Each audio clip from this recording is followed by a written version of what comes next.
long before the names that dominate headlines today, a cartel that emerged around 2010. Before the Sinaloa cartel, we have one goal in mind, and that is the destruction of the Sinaloa cartel. Before Juarez, before Los Zetas, Mexico's government says the founder of the notorious Zetas trafficking organization. There was a single architect. He did not command the largest army. He did not preside over the bloodiest war. He built the system. His name was Miguel Ángel Félix Gallardo. And without him, modern Mexican organized crime would not exist in its current form. In the 1970s, Mexico did not have national cartels. It had traffickers. Small regional groups moved marijuana and heroin across the border. Traditionally, we've seen marijuana coming from Mexico. Operations were local. Alliances were temporary. Violence was personal, not industrial. There was no unified structure, no centralized toll system, no nationwide coordination. Félix Gallardo saw inefficiency. Born in Sinaloa in 1946, he began as a state police officer. He learned early how power actually moved, not through ideology, but through relationships. Governors, commanders, businessmen. The nation I led promoted corruption in my home country by paying police officers, military commanders, and politicians who allowed us to operate freely. Protection was negotiated. Loyalty was transactional. When he transitioned into trafficking, he didn't think like a smuggler. He thought like an administrator. By the early 1980s, Félix Gallardo helped consolidate operations in Guadalajara, forming what would become known as the Guadalajara cartel. But cartel is misleading. It functioned more like a federation. Cartel may think that they're powerful and mighty, but rest assured, we are all up here. Colombian suppliers needed a stable land corridor into the United States. The Caribbean routes were under pressure. Florida was volatile. Mexico became essential. Félix Gallardo offered order. Instead of chaotic competing shipments, he centralized transit. Colombian producers delivered cocaine, including leading a sprawling criminal enterprise that distributed more than 1.5 million kilograms of cocaine in addition to other drugs. Mexican operators transported it north. Profits were shared, but his true innovation was territorial governance. He divided the country into plazas, geographic trafficking corridors controlled by trusted lieutenants. Each plaza boss managed operations locally, but paid tribute upward. Under his supervision, future power players rose: Ismael, El Mayo, Zambada. As you've heard, drug kingpin Ishmael Zambada, Joaquin, El Chapo, Guzman. His partner was El Chapo. They were co-founders. Amado Carrillo Fuentes, the Arellano, Félix brothers in Tijuana. They were not rivals yet. They were managers inside a corporate structure. Disputes were arbitrated. Violence was discouraged because instability threatened profit. Political protection was centralized. For nearly a decade, it worked. The Guadalajara Federation operated with relative cohesion, a rare stability in narcotics trafficking. Then came 1985. The Camarena crisis. In February 1985, DEA agent Enrique Kiki Camarena was kidnapped, tortured, and murdered in Guadalajara. The killing triggered international outrage. Washington demanded action. Diplomatic pressure intensified. U.S.-Mexico cooperation entered a new confrontational phase. For the first time, Mexico faced sustained American insistence on dismantling high-level traffickers.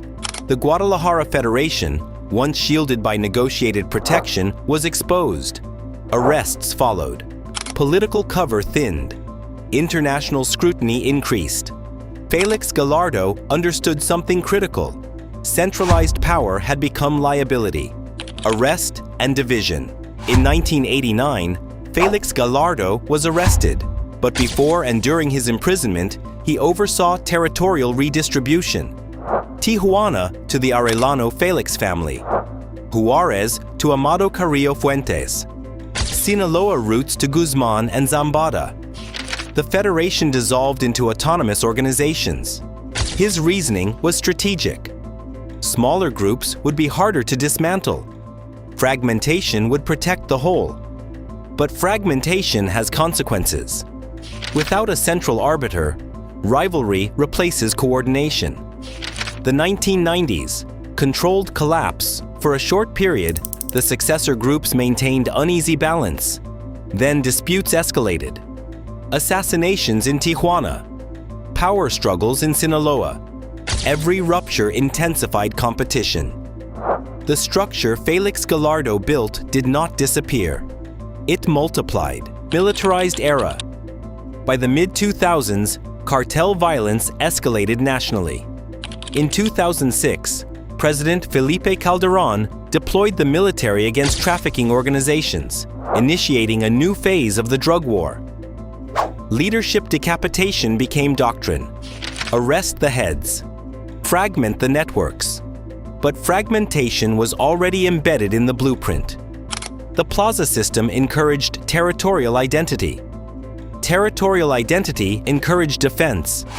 Defense encouraged militarization. As groups splintered, violence surged. By the 2000s, homicide rates climbed dramatically. New organizations like Los Zetas adopted paramilitary structures. Rival factions contested cities block by block. The Federation had become an ecosystem of competition, and that ecosystem traced back to Guadalajara. Félix Gallardo did not command the bloodiest years of Mexico's drug war. He engineered the architecture that made them possible. The plaza model professionalized trafficking. It standardized corruption. It incentivized territorial control. When centralized authority vanished, the incentives remained. Every modern cartel still operates within territorial logic. Control the corridor, tax the route, defend the plaza. The terminology itself is inherited. Félix Gallardo sought stability. He centralized power to prevent chaotic violence. He believed hierarchy would reduce bloodshed. For a time, it did. But hierarchy without succession planning breeds conflict. Once he was removed, no figure commanded universal legitimacy. Former lieutenants became competitors. Competition hardened into war. He built order. The order fractured. The fractures multiplied. Sentenced to 40 years, Félix Gallardo aged in prison. Reports suggested declining health limited his influence over time. Unlike successors, he did not escape. The blueprint endured even as leadership changed. Miguel Ángel Félix Gallardo is called El Padrino, the Godfather. Not because he ruled forever, because he designed the structure others inherited. Before him, trafficking was fragmented. After him, it was institutional. The cartels that dominate today's headlines did not emerge spontaneously. They evolved from a federation that once operated under negotiated balance in Guadalajara. He did not ignite the wars that followed. He created the map, and once a map defines territory, the Godfather did not build every cartel personally. He built the system that made them possible, and systems outlive their architects.